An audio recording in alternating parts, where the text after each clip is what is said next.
Are we talking tikka masala chicken or? No, just breast chicken. Just chicken breast. Yeah, chicken, okay. Just chicken breast. Yep, okay.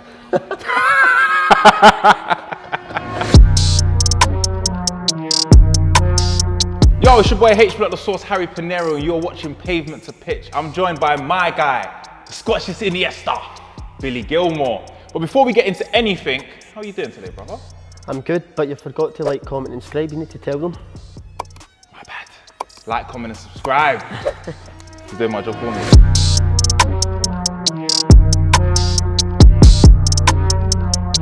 So Billy, you know, love watching you play. I think you're a complete football player if you ask me.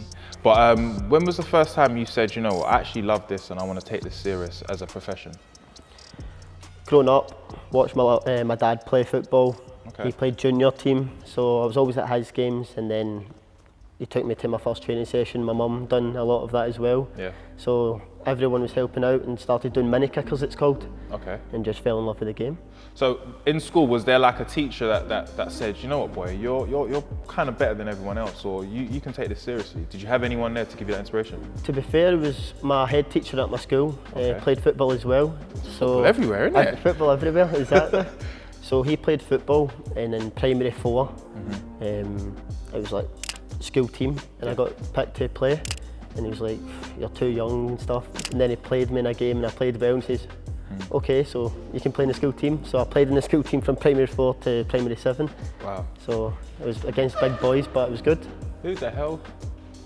So basically, you've just been a baller from young. So having that support, would you say that's what kind of made you believe more than anything, alongside with your your parents and stuff?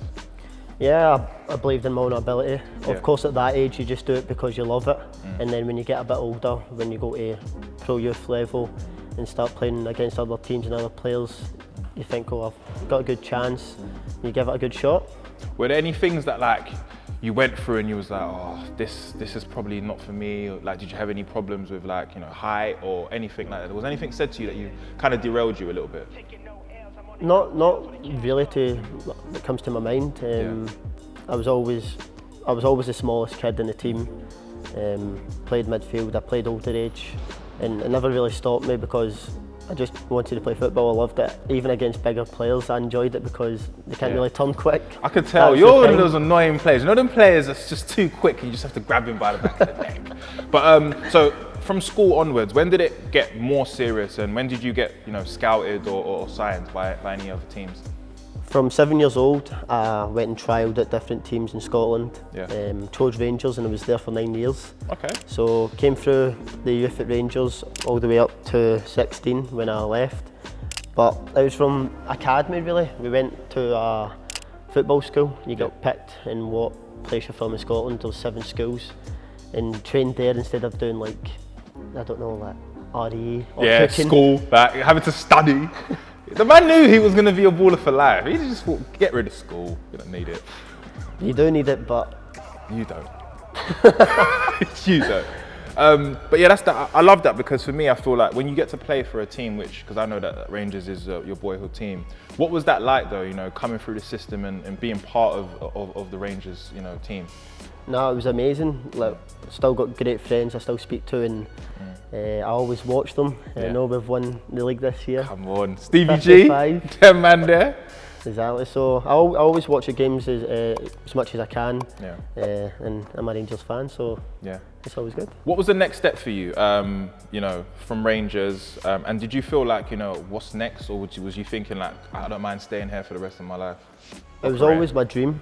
Yeah. So it was to move and play in the Premier League. Yeah. And when we played with Scotland in the Victory Shield, there was a lot of scouts, and there was a lot of stuff going in the paper, and it was good. Like, do you read that stuff though, like when you're young? No, it was I never read the paper, Yeah. of course not. But it was just people, like my friends, sending me stuff from Instagram or Twitter, saying, "Oh, look at this," and then you start to be like, "Oh, this is good."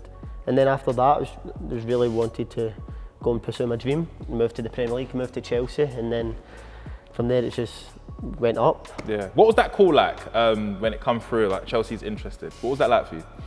Yeah, so I had a couple of teams interested, and for me it was definitely between Chelsea and Rangers. Yeah. So came down signed, and it was just incredible. Seeing the facilities, it was unreal. So got to see that. Spoke to my manager Jody Morris at the time. Shout out to Joe, that's my guy, man. Yeah, close friends. I see. But yeah, Jody. Speaking about Jody, Jody and Lamps, amazing duo. They trusted you as well. Playing alongside the players that you play with, Kante, Mounts, and that. How was that for you? The way Lampard and Jody trusted you and implemented you in the team. For me, it was quite comfortable because I already had Jody Morris as my coach. Yeah. And Frank Lampard came and took the sessions as well at the end of 18s. Yeah. So I was very comfortable with them. And then you're going over to the first team environment with the players. The players all help you, all want you to do well, encourage you. So it was really easy, to be totally honest. Talk us through the playing for Chelsea debut. Like, you actually go on the field, you've been picked. Did you know you was going to play, or was it a thing where it's like, oh, come on Billy, get ready? I think the first game was Grimsby. Yeah. So it was, and it was me and Mark Gooey. We were on the training pitch doing boxes. And Jody Morris says, it has to be sharper, this team's starting tomorrow. And I think that's when we were like, oh. Wow.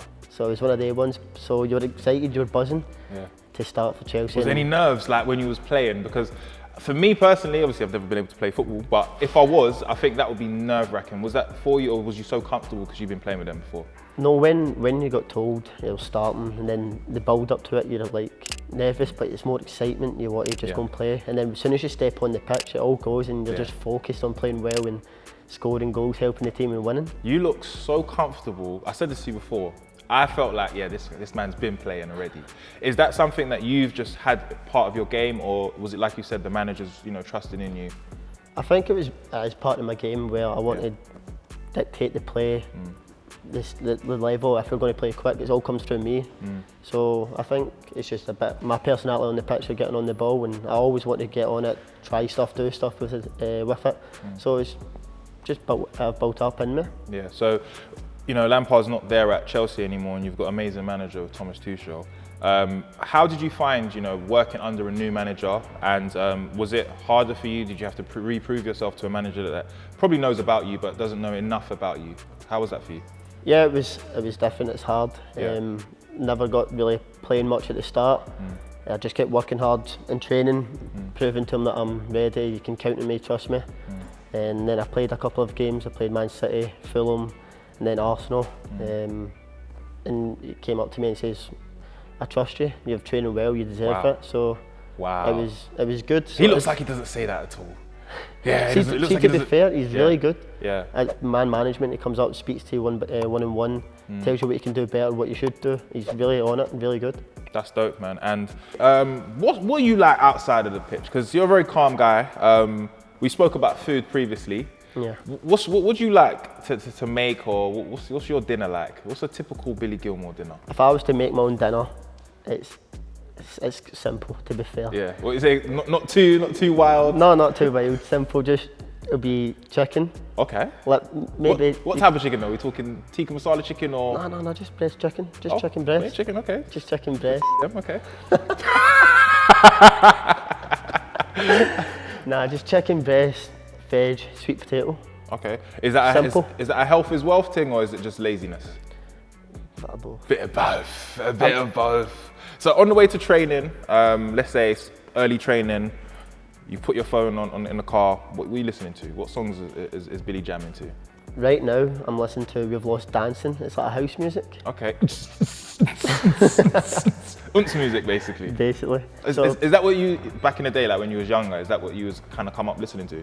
Yeah, in the change rooms at Rangers, it would always be house music. And then came down here, I've heard R&B, so I listen to all that now. Yeah. So it's a mix up, to be fair. Yeah. I like a bit of Who controls the music in the dressing room in Chelsea? Or is it like everyone mixes it? No, it's the kit man. The kit man? Yeah. That's different. The kit man just has a playlist, and then if you want a song, you basically go and tell him, he adds it to the playlist. Okay. So yeah, he does. So it's fair. It's fair in that side. But his songs are really good. Okay, usually I hear players. Bigging up the kit man here. Yeah, the kit man. But yeah, like one thing I love about watching you guys, especially on your socials, is the togetherness that you guys have. We've spoken before about how the team have looked after you and helped you, but outside of football and stuff, do you have any relationships with players that are not football related? Also when I'm down here, my mates are back home in Scotland. Yeah. My best mate Sam, he comes down as much Yeah, as yeah. he can. But I usually just hang around with Christian Pulisic, Ben Chilwell, Mason Mount, Reece James. The cool guys. The cool Yeah, guys. man, the cool guys. I want to roll. It's Mace. the youngsters. It's The youngsters. I'm trying to hang on. You know, I'm 30. They get on to me about my age. I'll get you the invite. Come Don't on, man. worry. I just want to roll with the young guys. But yeah, how important is that though? Because I feel like when you're watching players play, and you can see that these people are friends. Do you reckon that helps you guys when you guys are on a pitch as well? Yeah, definitely. I think Yeah. you know each other off the pitch, you're comfortable with each other.